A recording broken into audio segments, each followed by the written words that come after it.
Hi, Diane. On February 14th, the lives of myself and my fellow Parkland students changed forever. In a matter of minutes, we traded the pressures of final exams for the pressure of the nation's hopes being pegged on us to be the agents of change in our country. While we're speaking out in a way that hasn't been done before, we couldn't have this voice if it weren't for all the change makers who paved the way for our generation. I first met Diane von Furstenberg in March when she invited me to speak on the panel as part of her week-long International Women's Day celebration. Ever since we met, she stayed in touch with me, and she even checked in on us after the most recent tragic shooting in Santa Fe. "I hope you don't feel defeated," was the message in her email. You can't help but fall in love with Diane and her warmth, courage, and passion. She can breeze into any situation and lift you when you're feeling down. Every email opens with "darling" and ends with "I love Diane." She's kind, but she can command any room she enters. She's the Edna Mode of the real world, an eccentric, powerful, and fearless leader. Men and women, like you, Diane, are role models who have dedicated themselves to bringing awareness to the most vital issues of the day to help us become the visionaries of our future. Diane, your remarkable work as one of our great philanthropists, and most of all, your devotion to empowering women in our country and around the world are an inspiration to us all. It is my honor to present you with the Swarovski Award for Positive Change.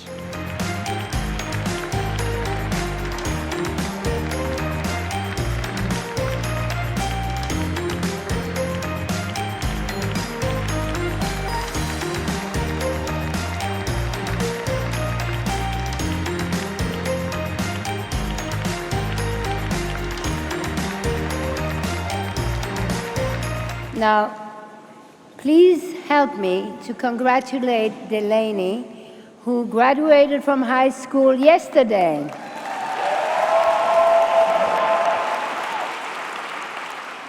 She is now going to be 18, which means that she can vote. But actually, I want Delaney to run. So you have heard it here first. Delaney, great things to go. So anyway, you must be looking at, no, I can't believe it. She is the chairperson, and by the way, chairperson and not chairwoman, chairperson of the CFDA, and she's giving herself an award. So, I mean, I know you all think that, so I have to tell you how it happened. When we have that board meeting, that famous board meeting where we decide all the awards except the ones that are voted for, we go around the table, and usually I'm always sitting next to Stephen, and sometimes I get, if Ralph comes, Ralph sits next to me, and when Ralph is not there, is the second emperor, Michael Kors. And so Michael was there this time, and we were going about the meeting and talking about that, and all of a sudden, I don't know what happened, but they had all decided to give me this award.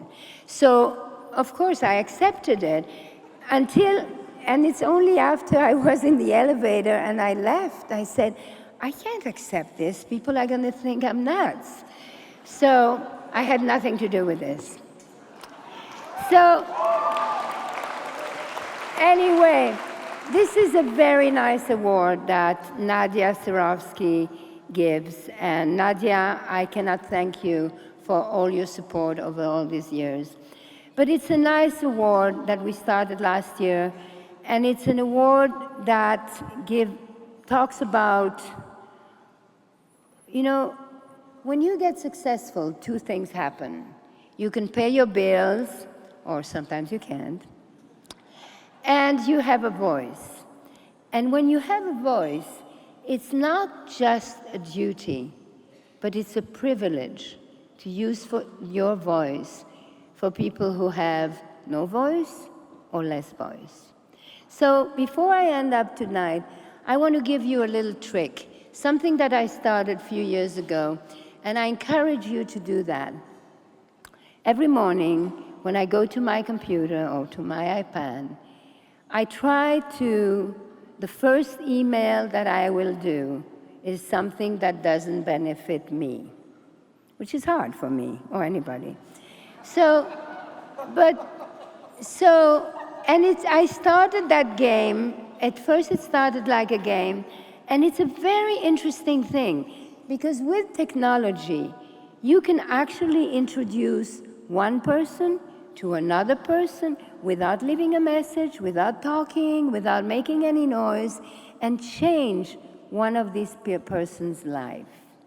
And this is a little game that I do every day.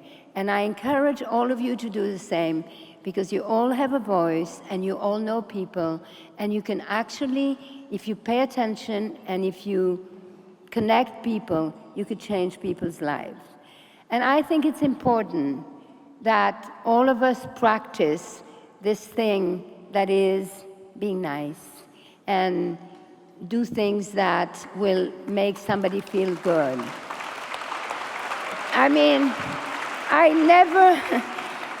I promise you, I never thought I would be considered a philanthropist, because philanthropy scared me. I mean, the idea to be a volunteer in a hospital was just a dreadful thought. But philanthropy is something that you grow into. It's like landscaping. At first you think you need an expert, and then you don't. You just plant a tree and see what happens. And trees grow as fast as children. So since I'm an old lady, I can tell you generosity is a very nice investment. Good night.